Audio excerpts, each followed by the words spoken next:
C'est bon? Alors, bon, bienvenue à Marijam. Donc moi je vais tout faire en français. Clément Amézieux, qui est le traducteur du livre, va faire la traduction. Et Marijam, du coup, l'autrice du livre qu'on invite aujourd'hui. Donc évidemment, comme c'est rediffusé, on va un peu maganer avec le micro et tout, hein. Bon bah voilà, on est des amateurs, hein, surtout moi, donc ne vous inquiétez pas trop. Je vais faire une petite présentation parce que la plupart d'entre vous n'avez probablement pas lu le bouquin encore. Si jamais vous êtes passionné par l'interview, le bouquin est en vente juste ici avec du coup la librairie Le Chameau. Voilà. Du coup, Marijam est autrice, elle est passée par le journalisme, elle est spécialiste du jeu vidéo. Elle est lituanienne, elle a vécu en Grande-Bretagne, puis au Danemark. Elle est aujourd'hui marketing manager pour The Chinese Room. Yes, but not representing anything by the company. Okay. Voilà, elle ne représente pas la compagnie. Tout reste à jouer, donc c'est un essai sur le développement matériel et politique du jeu vidéo. On y apprend des choses qu'on est parfois étonné de ne pas savoir, comme la raison pour laquelle il y a une majorité d'hommes dans le jeu vidéo aujourd'hui. Ce que sont les fermes à clics, leur rôle dans l'élection de l'extrême droite américaine, les organisations massives de joueurs et de joueuses pour faire plier les modèles économiques des jeux, ou encore tout simplement qui fabrique nos ordinateurs. Donc au-delà de cette description historique et économique bourrée d'exemples, hein, vous apprendrez plein de choses factuelles. Marijam esquisse aussi des pistes pour expliquer pourquoi le jeu vidéo a peine à avoir un impact culturel positif et comment il pourrait devenir, au contraire, un puissant vecteur d'organisation progressiste. Voilà. C'est ma présentation du bouquin. On va commencer par une question simple. Comment se passe la tournée jusqu'ici? Yes, thank you. Yeah, you're catching me already. A year and a half in, 55 flights last year on top of working full time. So I am kind of slightly going crazy. And right now I think I'm in a fourth city in like 6 days as well. And so I am slightly losing my marbles. And there's 3 to come. But like, what a joy, what a privilege, right? Like, I just get to meet a lot of amazing, legendary, cool game devs that are doing incredible things in our kind of messed up, crazy, amazing industry. So I'm incredibly thankful, genuinely, for all of you. And it does seem like the field was a little bit underserved. Like, we're having books that either kind of fetishize our industry and say just how amazing it is, or it kind of, you know, creates a boogeyman out of it and says just how violent or sexist or something it is, you know. And so I think the book is like a love letter to an industry that, and you know, generally to art that I really, and a cultural sphere that I really adore.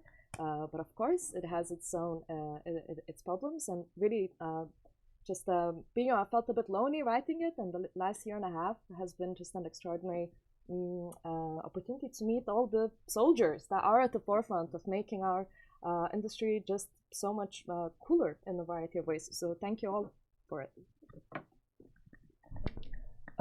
Oui, effectivement, là, c'est assez fatigant. J'ai fait 55 vols en avion depuis 1 an et demi que le livre est sorti en anglais, avec toutes les traductions.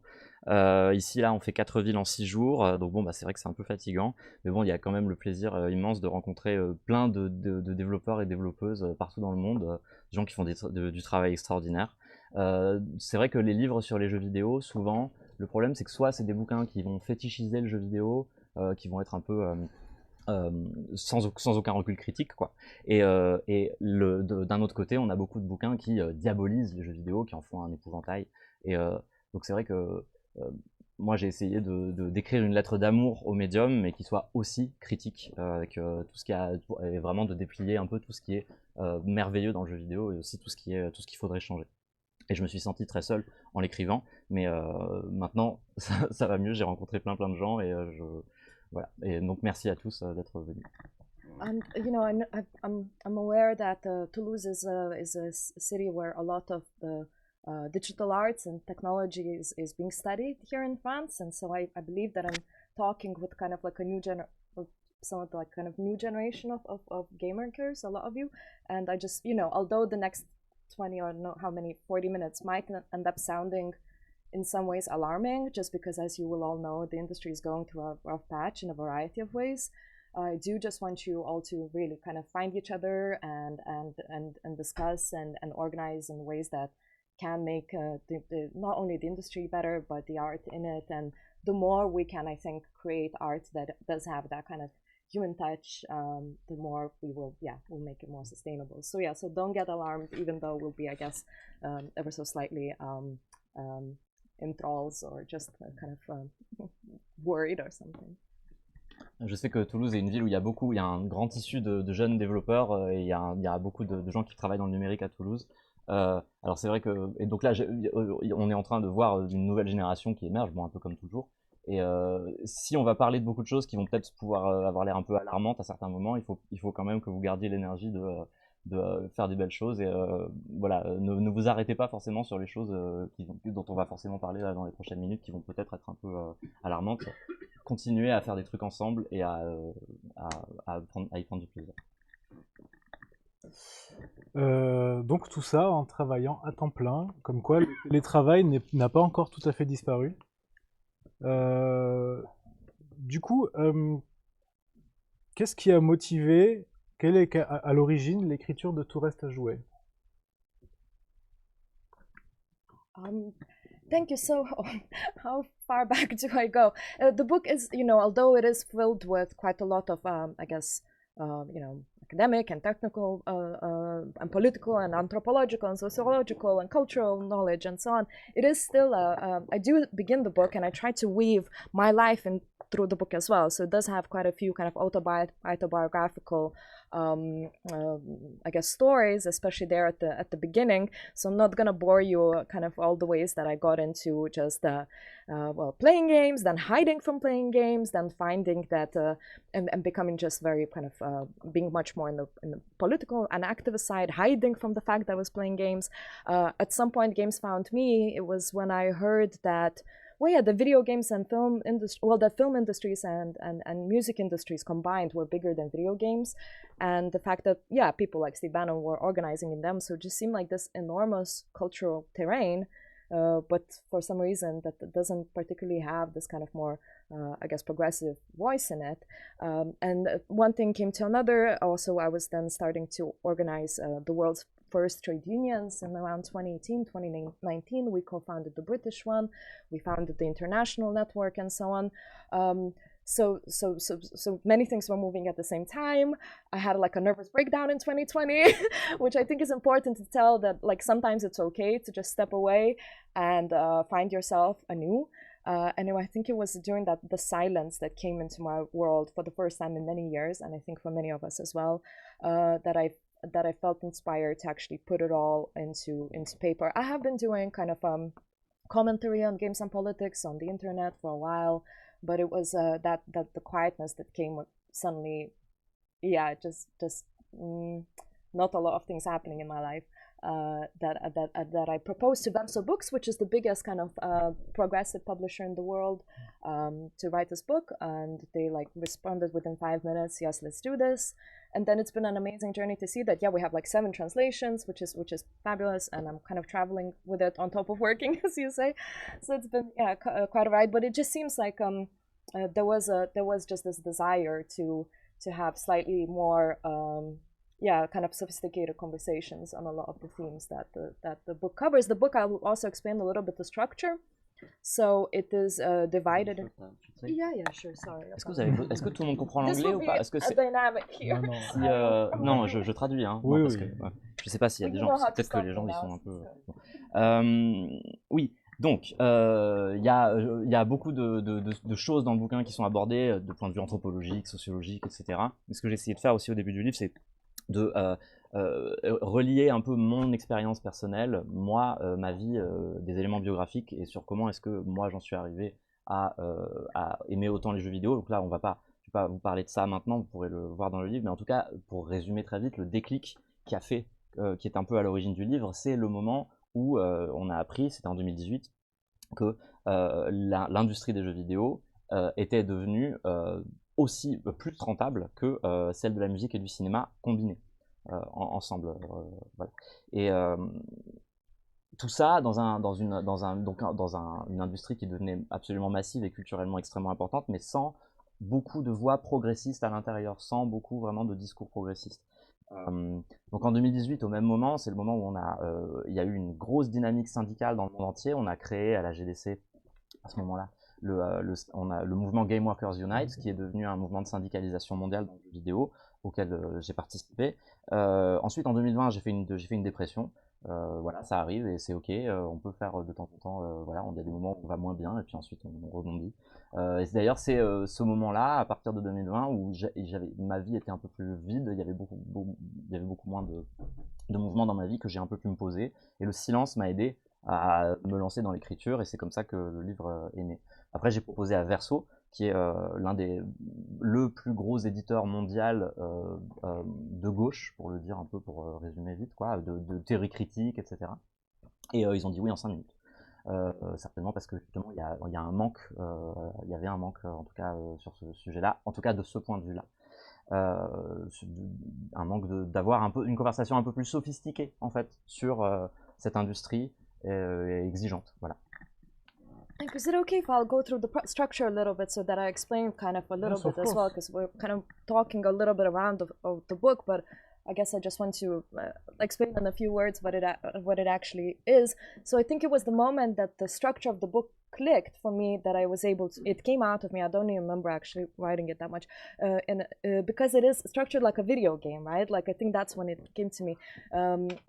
So, and basically it becomes, I talk about more and more complex or more difficult themes as the book goes on. So my introduction chapter is the main menu, as I call it. Then the tutorial chapter, as I call it, is the history of video games and politics. So sort of it's the history chapter. Kind of Verso insisted that I do the sort of introductory chapter. So apologies if some of it will be kind of somewhat familiar, but for many people that are not necessarily in our game dev soup, you know, it might be a bit more new.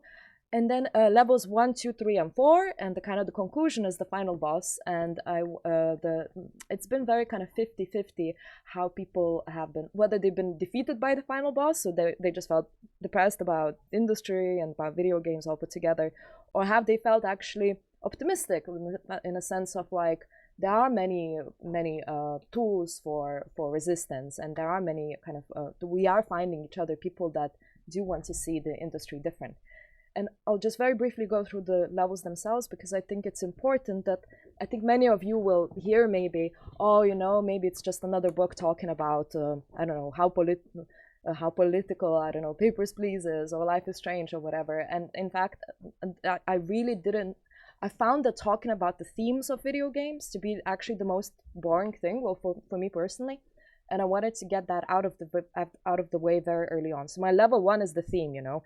Essentially, when I talk about the fact that I kind of work in games and politics, a lot of people think that, oh, maybe it's to do with the fact that they're like violent or sexist video games, you know. And I just find that entire part like kind of not very interesting. So I do talk about it, but it's my level 1.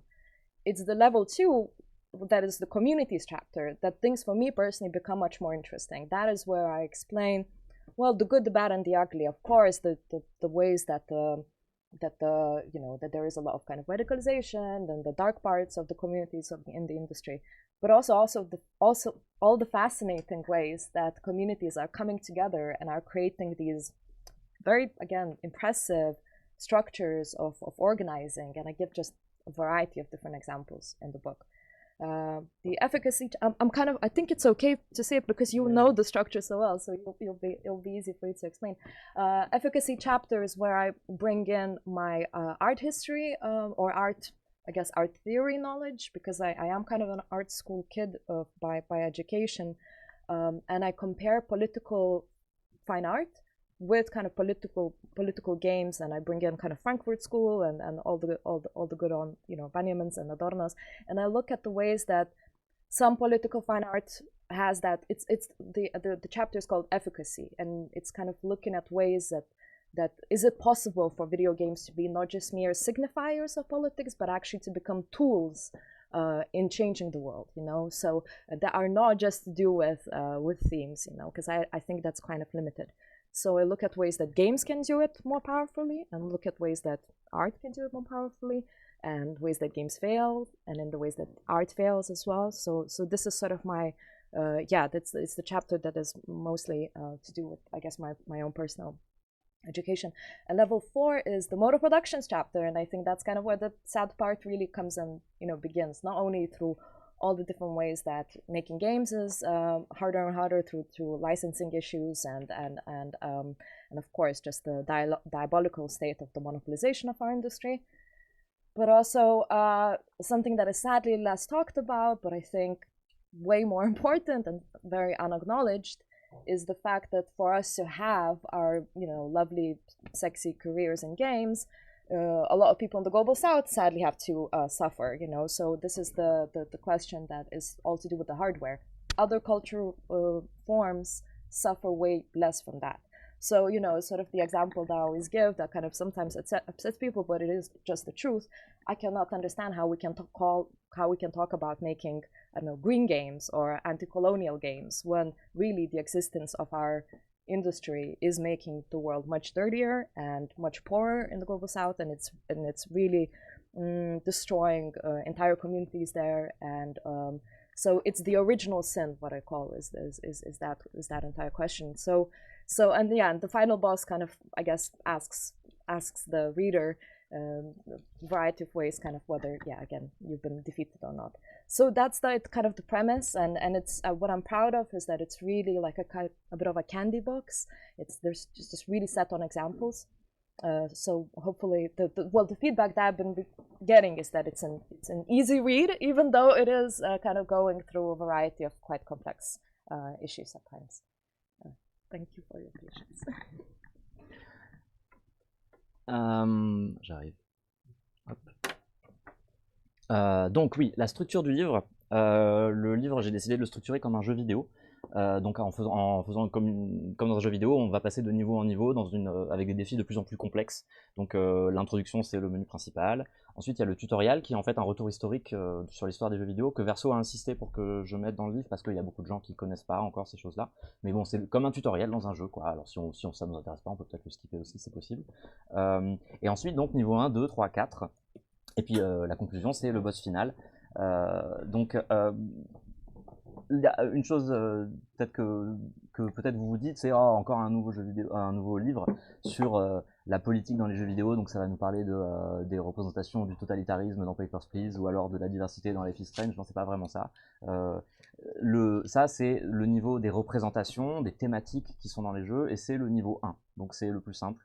C'est ce que j'ai essayé d'évacuer. Alors, c'est important, mais c'est vraiment le niveau superficiel, c'est la surface des choses. Là où ça commence pour moi à devenir intéressant, c'est dans le niveau 2 où je parle des communautés de joueurs et de joueuses. Alors évidemment, il y a tous les côtés très sombres de ces communautés parfois qu'on voit aujourd'hui avec tout ce qu'on sait aujourd'hui sur l'extrême droite et la fascisation de notre société. Mais il y a aussi plein de choses qui sont extrêmement réjouissantes. Des joueurs et des joueuses qui s'auto-organisent dans les jeux, qui créent des systèmes extrêmement complexes avec des guildes pour redistribuer les ressources entre eux. C'est assez réjouissant de voir la créativité en fait politique des joueurs et des joueuses dans les jeux. Le niveau 3, je fais beaucoup de comparaisons avec les beaux-arts dans le niveau 3, c'est le niveau de ce qui s'appelle efficacité. Donc moi j'ai fait des études d'art, donc c'est des choses qui m'intéressent depuis longtemps et avec lesquelles j'aime beaucoup comparer le jeu vidéo parce qu'il y a beaucoup de points communs dans la diversité notamment des formes. Et donc quand je parle des beaux-arts, comment c'est quoi le terme je fais référence aux chercheurs de l'école de Francfort, beaucoup, donc Walter Benjamin, Théodore Adorno, pour essayer de penser comment les jeux vidéo, et tout comme les beaux-arts d'ailleurs, peuvent dépasser le statut de signifiant, mais devenir des outils pour que les choses changent vraiment. Parce que le problème, c'est que souvent, les artistes utilisent l'art pour signifier leur propre opposition à un état de fait, mais que en fait ça change rien en réalité. Donc c'est ça. Comment est-ce qu'on peut faire pour changer ça, pour qu'il y ait une réelle efficacité? Comment est-ce qu'on peut changer vraiment le monde? Et donc comment les jeux y arrivent parfois et n'y arrivent pas? Comment les beaux-arts y arrivent parfois et parfois n'y arrivent pas? Le niveau 4, enfin, c'est les modes de production. Donc là, on arrive vraiment dans le Mordor, hein, parce que c'est l'endroit où on va aller voir un peu tout le travail invisible dans le sud global, notamment pour faire le matériel informatique, mais pas que. Il y a aussi toutes les histoires de tests, etc., de playtests, etc. Là, pour le coup, il y a une spécificité des jeux vidéo. Il y a beaucoup, les autres formes d'art souffrent moins de ça parce qu'il y a un espèce de péché originel des jeux vidéo qui est lié à la nécessité d'avoir du matériel avec des fortes puissances de calcul, et ça crée des chaînes de production, d'exploitation, qui reproduisent la domination du nord global, dont nous faisons partie, sur le sud global. Donc c'est vrai que quand on parle de jeux verts, de jeux écologiques, c'est un petit peu invraisemblable pour le moment. C'est très difficile à imaginer, en tout cas pour le moment, de faire des jeux écologiques. Et ensuite, il y a le boss final, c'est la conclusion. Et donc la conclusion, là, c'est là où vous allez... on va un peu revenir sur tout ce qu'on a vu et voir si on est totalement désespéré ou alors s'il y a encore une lueur au bout du tunnel et qu'on peut essayer de continuer à avoir du courage. Voilà, j'ai pensé un peu le livre comme une boîte de chocolat, il y a plein de choses dedans, très très différentes, et c'est une lecture qui est aisée, hein. C'est pas un livre ardu à lire, voilà, c'est fait pour être accessible. Ok, alors comme je vous sens très chaud, je vais sauter l'échauffement. Du coup, je vais passer un peu les questions rhétoriques. J'avais le jeu vidéo, vaut-il la peine d'être sauvé? Donc ça, c'est le tout début, c'est oui. Et comment transformer le discours? A priori, la réponse serait écrire Tout reste à jouer. Et du coup, on va parler directement des questions que le livre a soulevées, en tout cas qui, moi, ont soulevé. Par exemple, j'avais pas du tout conscience, pourtant au fond de moi, je le savais, que le hardware, c'était quand même le cœur du problème. Donc, est-ce que c'est le cœur du problème? A priori, oui. Mais du coup, est-ce que la crise du hardware représenterait une opportunité ou une problématique? Et j'enchaîne directement avec l'autre question, comme ça vous répondez à celle que vous voulez. Comment aider les camarades africains ou asiatiques, nous qui venons du Nord global? Thank you. Yes, as much as I would like to say that, if only we told gamers to follow people, the devs that are perhaps unionized or just generally care that much about, again, the fair tradedness of their games or not. Sadly, let's be honest, things only get solved when things become difficult for the consumer. So the recent example, of course, is the recent war in Iran, and the blockades of the oil is actually creating a massive boom in electric car sales that is really, really kind of significant, and it has shown up in statistics. And I think similarly, the rise in the price for NVIDIA chips, that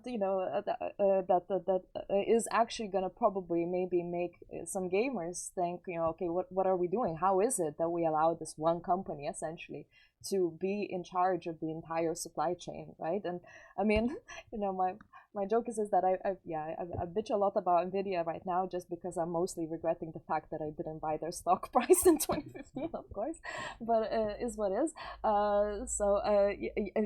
But truly, it is kind of completely bizarre, right? That the company that we all know just from gaming essentially controls the world now, right? So talking of how video games are changing the world. And it has been really, really awesome to see a certain level of kind of gamer opposition to that. Do you want to kind of do a little bit? Alors c'est vrai que souvent on a tendance à penser mais si seulement on faisait comprendre enfin aux joueurs et aux joueuses que en consommant tel ou tel produit, les choses iraient mieux. Donc si les gens sont informés et savent les horreurs que les produits qu'ils consomment font de l'autre côté du monde, peut-être que ça s'arrêterait, mais la réalité ne fonctionne jamais comme ça, malheureusement. C'est pas le monde dans lequel on vit. Le monde dans lequel on vit, c'est un monde où les choses ne changent que quand les consommateurs sont lésés d'une certaine manière. On le voit actuellement avec les problèmes d'approvisionnement de pétrole et les problèmes d'approvisionnement de composants électroniques. C'est la structure des marchés ne change que quand les chaînes d'approvisionnement déconnent, en fait. Donc c'est voilà. Je crois que j'ai résumé un peu. Yeah, sure. But there's, yes, of course, for me personally, somebody who is interested in, I suppose, the the sort of the price of art, essentially the fact that, you know, I do believe that our paintbrushes and our clay and our canvases are covered in blood, but that's you know, I care about this because, again, I'm coming from arts background. It's something that I sort of, the mode of production question is something, as a critic, I suppose, I care deeply about. I don't assume the gamer will care that much.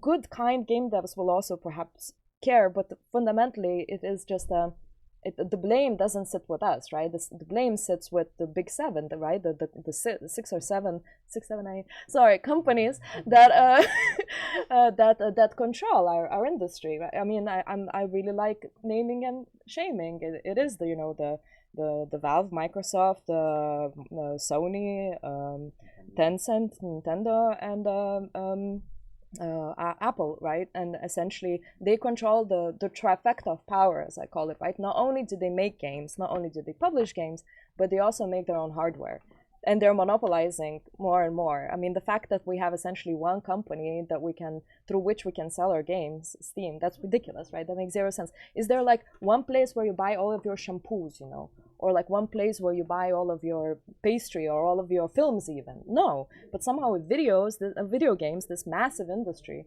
for somehow we are allowing this essentially monopoly. It's a joke.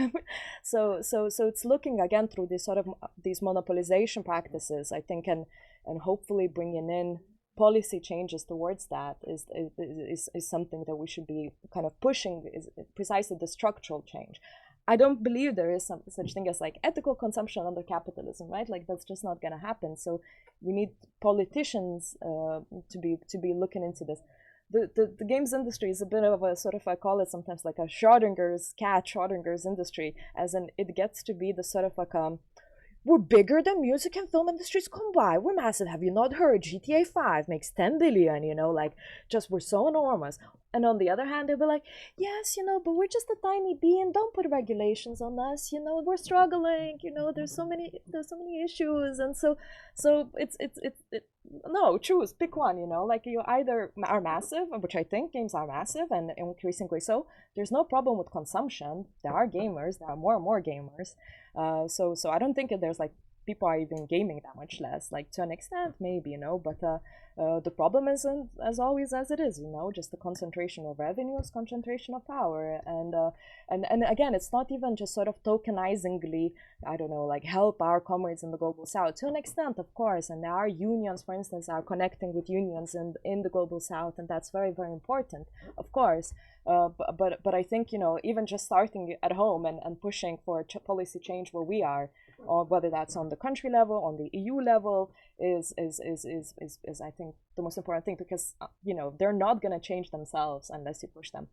But they're also afraid. This is why also the unionization efforts as great as they are, you know, they are scaring them, and so they're investing in AI now to replace us all. So that's fabulous. All right, sorry, I rant. You know, I ranted so much. I wrote a whole ass book about it. You know? So it's just... Ouais, je râle beaucoup. D'ailleurs, j'ai écrit tout un livre pour râler, donc voilà. Alors oui, la question du prix des arts, du coût en fait de ce que coûte à tout le monde les arts et les divertissements, c'est quelque chose qui m'intéresse beaucoup, parce que dans le milieu de l'art contemporain, c'est des choses qui ont déjà fait l'objet de beaucoup de réflexions et de beaucoup d'œuvres, etc. Il y a aujourd'hui 7 grandes entreprises qui dirigent quasiment l'intégralité de l'industrie vidéoludique. Alors voilà, vous les avez entendues en anglais, je ne vais pas les répéter. Moi, je crois beaucoup à ce qu'on appelle le name and shame, donc c'est-à-dire voilà, faire voir et éventuellement le boycott, etc. On a aujourd'hui des entreprises qui dirigent à la fois le développement, l'édition et le matériel. C'est toute la chaîne de production qui est dirigée par très très peu d'entreprises. Un objet comme Steam est absolument ridicule en fait. Est-ce que vous imaginez que vous allez acheter toutes vos pâtisseries dans la même boutique pour le restant de vos jours? C'est pas possible en fait qu'il y ait une seule entreprise qui monopolise à ce point le marché du jeu PC. Mais alors pour que ça change, il faut des changements au niveau des politiques. Donc c'est pour ça qu'il faut pousser en fait. C'est sûr que la consommation individuelle de chacun et chacune d'entre nous, c'est bien, mais c'est pas ça qui va changer structurellement les choses. Il n'y a pas de consommation éthique dans le capitalisme. Ça n'est pas possible de consommer éthiquement dans le capitalisme. l'industrie vidéoludique aujourd'hui, c'est un peu comme un chat de Schrödinger, c'est-à-dire que d'un côté, elle dit ah ouais, on est super fort, regardez, GTA 5, 10 milliards, on est l'industrie culturelle la plus puissante du monde, etc. Donc il y a quelque chose comme ça. Et de l'autre côté, on entend quand ils s'adressent au gouvernement, aux puissants, aux gens qui sont censés réguler, ah non mais quand même, on est une petite industrie, on est les petits nouveaux, donc il faut surtout pas nous réguler parce que sinon ça va casser l'innovation, etc. Donc là, moi j'ai envie de dire bon bah il faut choisir maintenant. Est-ce que vous êtes les plus forts ou est-ce que vous êtes le petit nouveau? En tout cas, ce qu'il faut absolument, c'est mettre fin à cette énorme concentration qui se fait aujourd'hui, et pas que dans les jeux vidéo d'ailleurs. Et quand on parle de, oui, comment est-ce qu'on aide nos camarades du Sud global, c'est une très bonne question. Et il faut que les syndicats, et d'ailleurs ils commencent à le faire, qu'il y ait des connexions internationalistes entre tous les syndicats du monde, ça commence à arriver tout doucement. C'est des choses qui demandent énormément de travail et de temps. Mais déjà, commençons, nous, chez nous, à changer les politiques, à faire marcher les politiques antitrust, voilà. Ce qui est sûr, c'est que les patrons de l'industrie, les gens qui récupèrent l'argent et qui ont du pouvoir, ils ont peur. Ils ont peur de la communauté des développeurs et des développeuses. Et c'est pour ça qu'aujourd'hui, ils investissent tellement dans l'intelligence artificielle. C'est parce qu'ils veulent se débarrasser des gens qui sont réellement dangereux pour eux et qui produisent les jeux. Something that I've been slightly more optimistic lately as well is, well, up until recently, we essentially had like a duopoly of engines as well, right? Like Unity and Unreal, like that's amazing. Again, to imagine like if you could only have two paint companies, right, or like two brush companies in the world, it's ridiculous. Like and so, but lately, and I had the privilege to be in Argentina and meet some of the people that are overseeing the open source Godot engine, right? And that's been like a real boost of optimism for me. You know, it's essentially a non-for-profit game engine that is in some technological ways even surpassing Unity, so that's a real hope for indies. Epic will be epic, you know, they will just try and squeeze as much as they can. And on my optimistic days, I also think that AI might also fall towards open source increasingly as well. Not only because, you know, the price of the tokens is of course just ever increasing, but these open source models, of course, such as, I mean, they call it Chinese DeepSeek, but it really isn't, because it's just that there's a massive community behind it that is from there. But it is just an open source tool, and it might end up actually being the one that makes the cheapest sense for individuals to use. So as you know, enshittification of the internet continues, I do think that something to be said about the open source. On the hardware level, I kind of worry that we'll close ourselves into sort of like a subcultures of like Raspberry Pi or phone or Fairphone, you know, which are great, and again, I want to support them, but we need like fundamentally, you know, while we make our cute little subcultural hardware, the monopolization of the hardware will only continue, and the brutality, what happens in the mines, will only get worse and worse. So again, we need policy change over there. And you know, I just sort of, well, I guess you have the English Yes. original, and of course also in the French one, and in most of the most of the translations, I insisted for this motif of, is it a sunrise or a sunset to be on it? And most of the days, I must say, like, I'm pretty politically depressed, and I think it's a total sunset, and the industry just needs to burn and crash, because the way that it treats its talent is unbearable to look at, and it's just a very exploitative industry. But on days I'm meeting like people like you and just and hanging out also, just with kind of amazing artistic and political comrades, it does feel like, oh, maybe it's a sunrise. Maybe bit by bit we are actually beginning to talk to each other and say that, like, not cool, bro, you know, like, towards the industry. And so it is that at all times, that dance between optimism and pessimism is that it goes through the pages and through how I speak as well, you know, like I won't be able to just, you know, solve the $1 trillion question, how we fix it, because I myself cry most days thinking that to hell with it all, you know, but I mean, the only thing we can do is cooperate and try and, again, not to be overwhelmed, because I worry that we sometimes think we need to solve all of it. Just find your niche, and if your thing is like, I organize Thursday night, like drink with a beer with my friends that just want to talk about this, or a reading club, that's good enough, you know, like, or yeah. So I think is the most important is sustainable, but can be small but sustainable. It doesn't have to be overwhelming. Just find your little niche, you know. Eternal, sorry. That's just it's No, don't be. No, c'est vrai que On est là pour t'écouter. it's great, don't worry. Donc aujourd'hui, c'est vrai, si on parle aussi du côté, alors côté logiciel, middleware en l'occurrence, il y a un duopole aujourd'hui, Unity, Epic. C'est pareil, on n'est pas loin de la situation de Steam. Est-ce que vous pouvez vous imaginer s'il y avait que deux marques de peinture ou deux marques de pinceaux pour faire des tableaux? C'est absolument impensable. Et aujourd'hui, il y a, notamment depuis les galères de Unity récentes, il y a beaucoup de développeurs et de développeuses qui utilisent Godot, donc cet outil de développement open source qui est à bien des égards plus efficient que Unity. Alors bon, voilà, Epic va rester Epic parce que c'est celui des blockbusters, mais il y a énormément de choses à imaginer avec Godot aujourd'hui et ça donne un peu de l'espoir.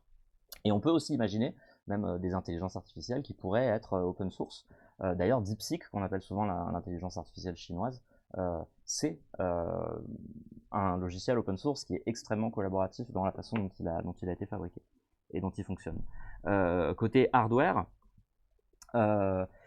il y a des initiatives, voilà, vous connaissez tous les Raspberry Pi, les Fairphone, etc. Mais faire cette... et c'est génial, il faut expérimenter avec ça, mais c'est vrai que quand on fait ça, ça n'empêche pas qu'il y ait toujours les mines, les gens qui sont exploités dans les mines au Congo pour faire les matériels de l'industrie. Donc, comme vous voyez sur la couverture du bouquin, moi j'ai insisté pour que dans toutes les éditions, on ait ces mêmes couleurs dans les nuages, qui sont à la fois... on sait pas, en fait, voilà, c'est cette couleur où on sait pas si c'est un lever ou un coucher de soleil. Voilà. Et ça représente un peu, moi, la façon dont je vois la situation aujourd'hui, c'est que, bon, il y a des jours où j'ai l'impression que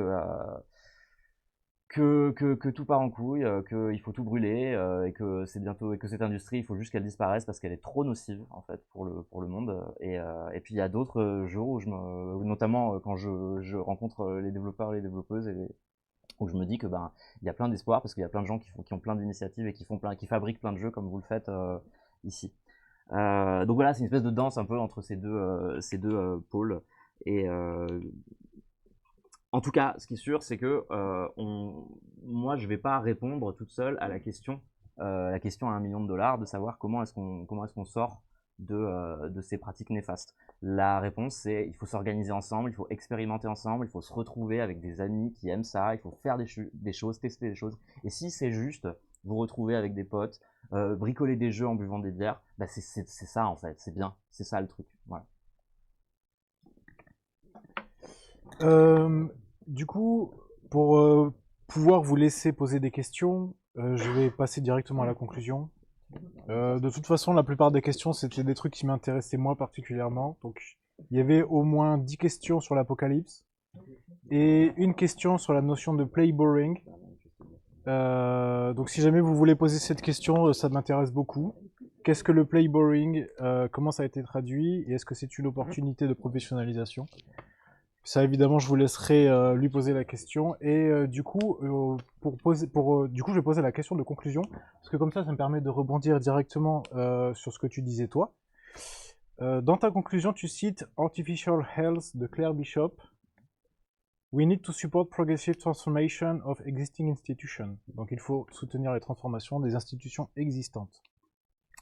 Ma question, c'est, depuis que tu as écrit ce livre, est-ce que tu as changé d'avis? Par exemple, avec le développement de l'IA générative, poussé de toutes ses forces par toutes les institutions, sans aucune forme d'interrogation. Et est-ce que la complicité des institutions est un bug ou une feature?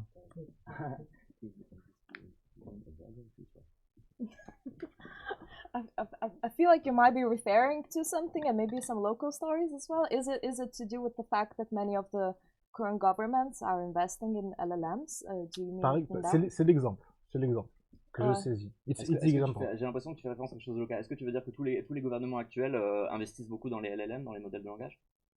So, in the example I use to ask if we should look, you're talking with put our hope in the transformation of institutions. Look, you're talking to somebody who has called herself anarcho-syndicalist since I'm 11 years old, you know, and I haven't stopped. So no, as far as I'm concerned, burn it all down.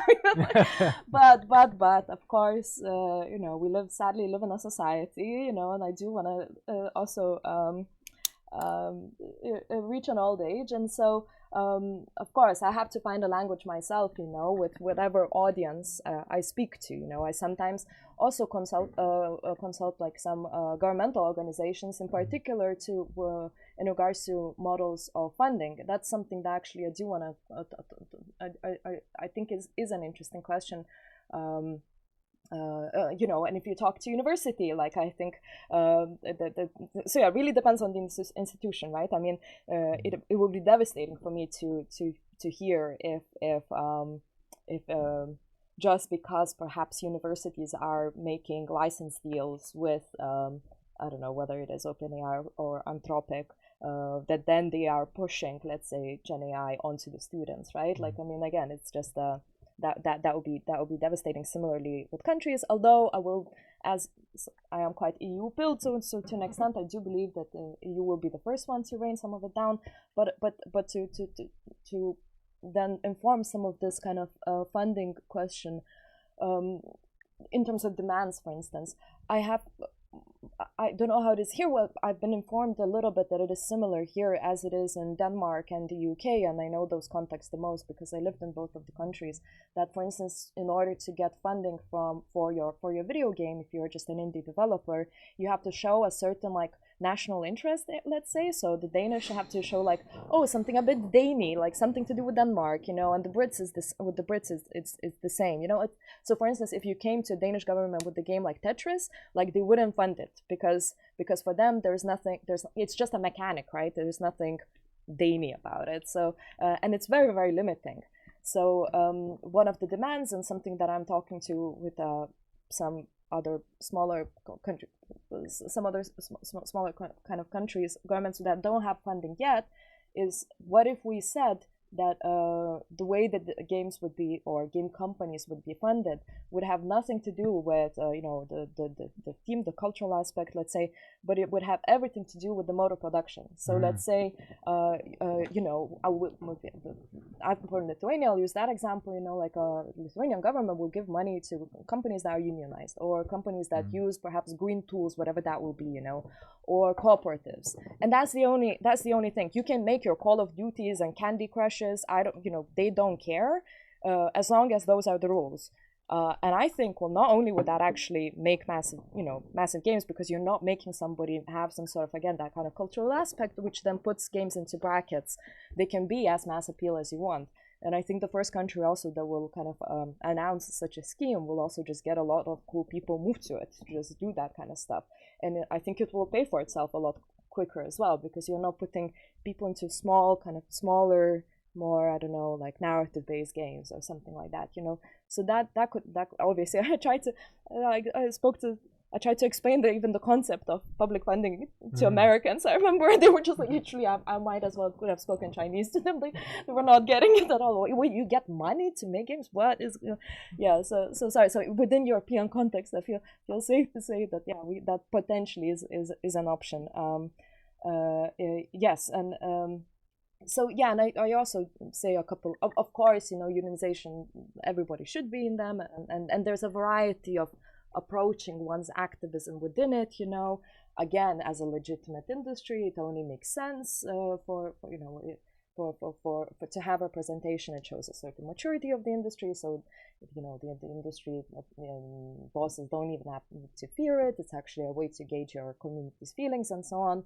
But I also do think that there was a moment in 2018, 2019 when we did have our shit together a bit more, and it did scare them. I mean, they're very open about it. I mean, Zuckerberg is like open in saying like, I just felt like I'm not in control of the company anymore, like my workers are, you know. And so hence we're seeing the push that we're seeing. Look, again, I would be I am curious where the pieces will land, and it's everything to play for, I guess, in regards to especially the next year.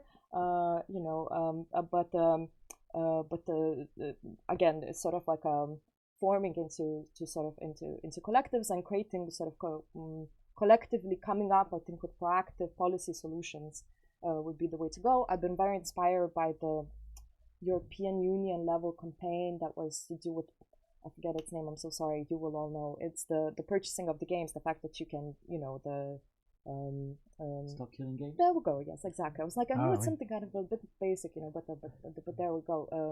And yeah, so on that level, there's already a bit more of a policy push.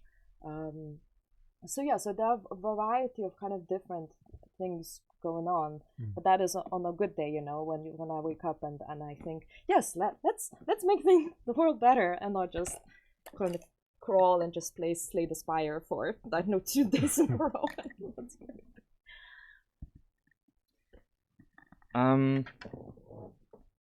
Alors, moi, en tant que personne qui, depuis l'âge de 11 ans, me définit comme anarcho-syndicaliste, c'est pas moi qui vais venir vous dire que c'est les institutions qui vont régler le problème. Moi, je pense que ça, il faut vraiment pas attendre beaucoup des institutions, mais quand même, c'est des lieux qui ont des leviers d'action. C'est quand même des gros leviers, si on arrive à les faire pencher un peu d'un côté ou de l'autre. Les gouvernements, par exemple, il y a au niveau gouvernemental, il y a beaucoup de choses à faire sur la façon dont on subventionne aujourd'hui les jeux vidéo. Au niveau des universités, effectivement, moi je serais dévasté d'apprendre que les universités, elles poussent à l'utilisation de l'IA générative leurs étudiants parce qu'elles auraient signé des contrats avec telle ou telle entreprise d'IA générative. Effectivement, ça c'est un gros problème, il ne faut surtout pas que ça arrive, si ça n'arrive pas déjà. Il y a quelque chose que moi j'ai constaté dans les 2 pays où j'ai vécu récemment, qui sont le Royaume-Uni et le Danemark, c'est que les financements publics dans ces pays-là, ils sont notamment conditionnés à une certaine idée de l'identité nationale du pays. C'est-à-dire que si vous voulez que votre jeu soit financé, bah, il faut que, si vous êtes au Danemark, il faut qu'il soit bien danois, votre jeu. Il faut qu'il y ait une identité danoise qui s'en dégage, quoi. Et pareil au Royaume-Uni. Et ça, par exemple, vous pouvez pas faire, si vous faites un Tetris complètement abstrait, ben, il y aura pas, voilà, ça n'aura pas de subvention. Et moi, ce pourquoi je pousse dans les pays qui n'ont pas encore des systèmes, ou alors des systèmes qu'on pourrait réformer, c'est un système de subvention qui ne tiendrait absolument aucun compte du contenu du jeu, mais seulement de ses modes de production. C'est-à-dire, est-ce que votre jeu, il a été fait dans des conditions écologiques, est-ce que vos travailleurs sont syndiqués, voilà, des espèces de critères comme ça qui seraient beaucoup plus liés à comment est-ce qu'on produit les jeux plutôt que sur le projet du produit fini. Donc voilà, si vous voulez, vous pouvez faire Call of Duty, vous pouvez faire Candy Crush, c'est pas un problème, c'est pas la question. La question, c'est comment est-ce que vous le faites. Et ça rendrait certainement ce pays qui prendrait cette décision-là très attractif pour beaucoup de studios de développement en fait. Donc peut-être que c'est un truc qui pourrait finalement rapporter plus d'argent que ça en coûte aux États qui l'adopteraient. Et ça mettrait fin aussi à la situation actuelle qui est qu'aujourd'hui les jeux subventionnés, les jeux soutenus par les États, ça se limite quand même beaucoup aux jeux narratifs à petit budget pour l'instant. Et ça pourrait changer aussi. Là, je parle pour l'Europe, hein, parce que par contre, voilà, nous on est européens, donc là on se comprend. Mais allez dire aux Américains qu'il faut quand j'explique ça aux Américains, ils me disent quoi, l'État vous donne de l'argent pour faire des jeux vidéo, faire n'importe quoi. Et ça donnerait de la maturité à l'industrie. Ça permettrait de faire grandir aussi un peu les cultures d'entreprise en fait aussi. S'il y avait des contraintes de cet ordre, on sortirait un peu des cultures d'entreprise qu'on a aujourd'hui qui sont encore très le patron, le saint patron, et puis vous voyez, vous savez de quoi je parle. Ce serait bien que les patrons perdent le contrôle. Et quand les patrons sentent qu'ils sont en train de perdre le contrôle, en général, ils lâchent du lest, et c'est là que nous on a de la force pour avancer et qu'il faut surtout pas lâcher. Et dans les dernières années, c'est arrivé. On a entendu Mark Zuckerberg, par exemple, dire « Ah là, je sens que je suis en train de perdre le contrôle ». Et c'était le moment de syndicalisation, notamment, c'était un peu la même période pré-Covid, en fait.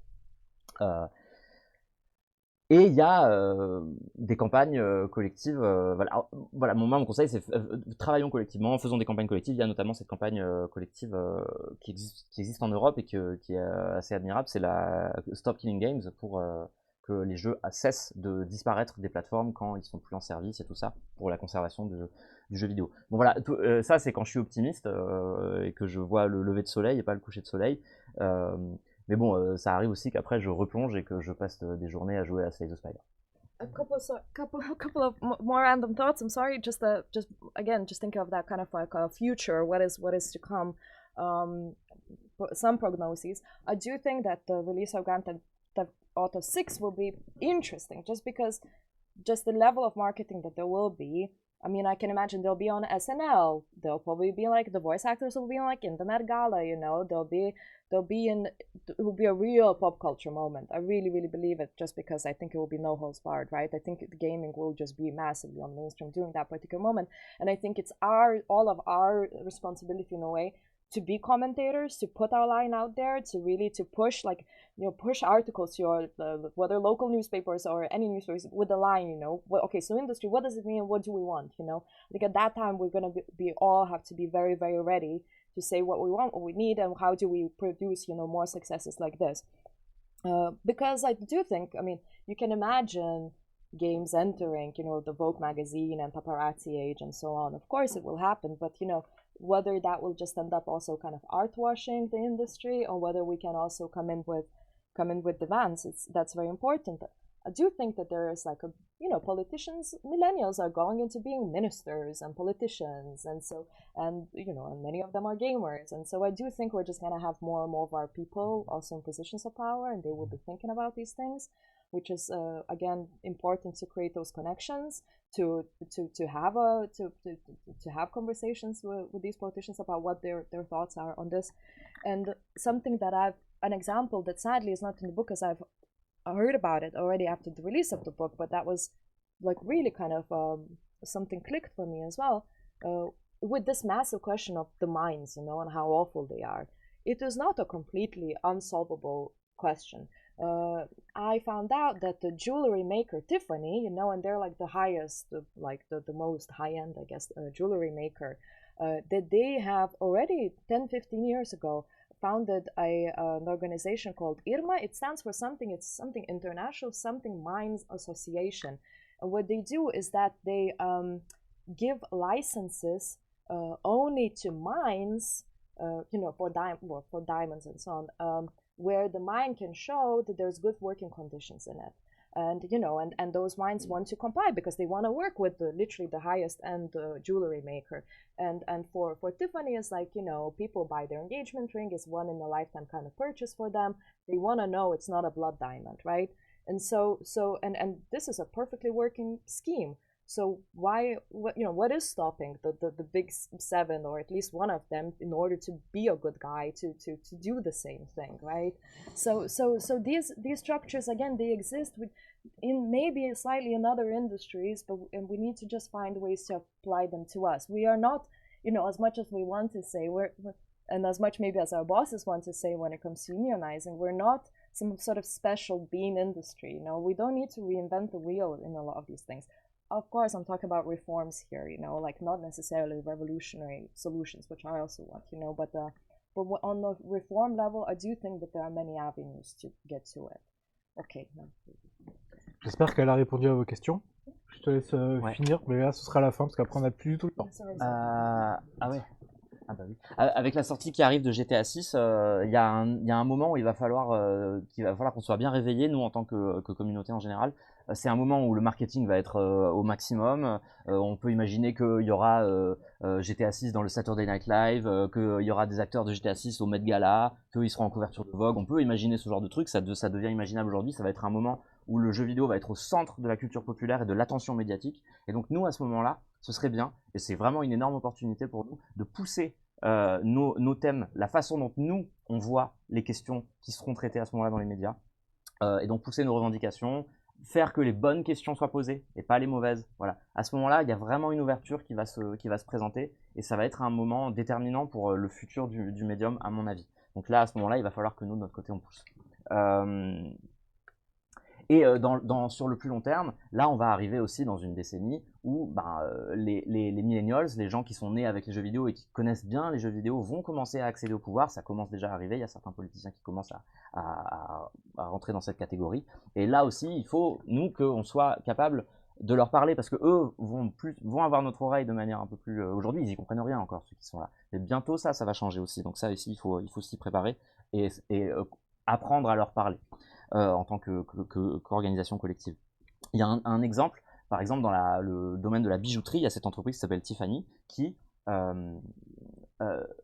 licencie les mines des métaux dont sont extraits leurs bijoux, les métaux qui vont faire leurs bijoux. Et ça fait que les mines, vu qu'elles veulent bosser avec cette grande entreprise, elles améliorent les conditions de leurs travailleurs, elles améliorent un peu l'empreinte écologique, voilà, parce que les conditions de Tiffany pour licencier les mines, signer des contrats avec les mines, c'est ça. Et ça fait aussi, alors là on parle de réforme, on parle pas de révolution, c'est des petites choses, mais qu'est-ce qui empêche les 7 grandes entreprises du jeu vidéo de faire ce genre de choses? Il faut se poser cette question, qu'est-ce qui les empêche, pourquoi elles ne le font pas, et quand on aura identifié ça, changer ça. Voilà. And thank you, Leonardo. I know I've seen, sort of some of the themes that you really wanted for us to go into, and they're very original questions. Some of the stuff that people have never asked me before. So I'm a bit sad we never got to it, but maybe afterwards or something. So, yeah. Do you stay for the conference and the rest of the evening? Yeah, I'll be about for probably. Yeah. I don't. Okay. I'm not quite sure what's the agenda. Non, c'est juste pour enchaîner. Je te laisse traduire. Merci pour tes questions qui étaient très originales. Oui, pas de problème. C'est juste pour dire que du coup, Marijam reste pour la conférence. Donc là, je sais qu'on n'a pas pu faire les questions, mais parce qu'on était tous très bavards. Du coup, vous retenez vos questions et puis vous les poserez après la conférence, parce que là, maintenant, on n'a pas le temps. Yeah. My email is open. Feel free to find me on Toronto. I always respond to students in particular. Yeah. Merci beaucoup. Thank you so much.